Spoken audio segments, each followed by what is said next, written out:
dans son propre pays, il a mis son frère Kwacha Nyasingbe en prison, alors que celui-ci était même malade. Ces prisons sont remplies d'innocents. Pourquoi ne libère-t-il pas ses propres prisonniers politiques pour prêcher par l'exemple? L'ancien archevêque de Lomé, Monseigneur Podzuro, vient de mourir en exil en Suède par la faute de la méchanceté de Faure Gnassingbé.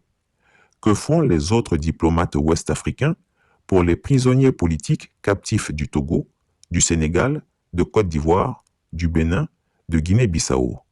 Rien qui vaille. Et dans cette opération, voyons enfin le rôle perfide du ministre des Affaires étrangères de Faure Gnassingbé, le professeur Robert Dussé-Comlan.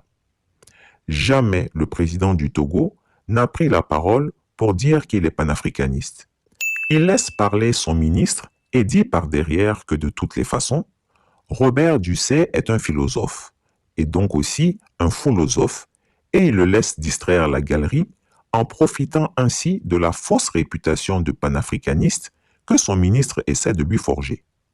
Robert Dussé est chargé d'aller maintenir ce contact de fourberie avec le Mali, le Burkina Faso et le Niger, afin d'en rendre compte à Faure Gnassingbé, qui à son tour en rend compte à Paris, pour que la stratégie soit bien affinée afin d'abattre l'AES.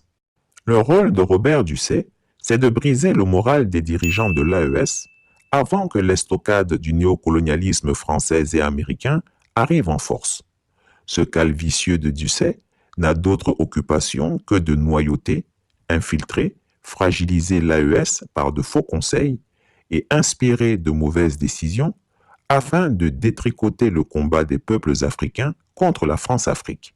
Il faut qu'ils comprennent bien que les observateurs avertis de la scène politique ouest-africaine maîtrisent bien son jeu fourbe. Chris Yapi le dit, les dirigeants de l'AES gagneraient à marcher très prudemment avec le régime corrompu du Togo, immense base avancée des forces israéliennes, américaines et françaises sur les flancs sud de l'AES.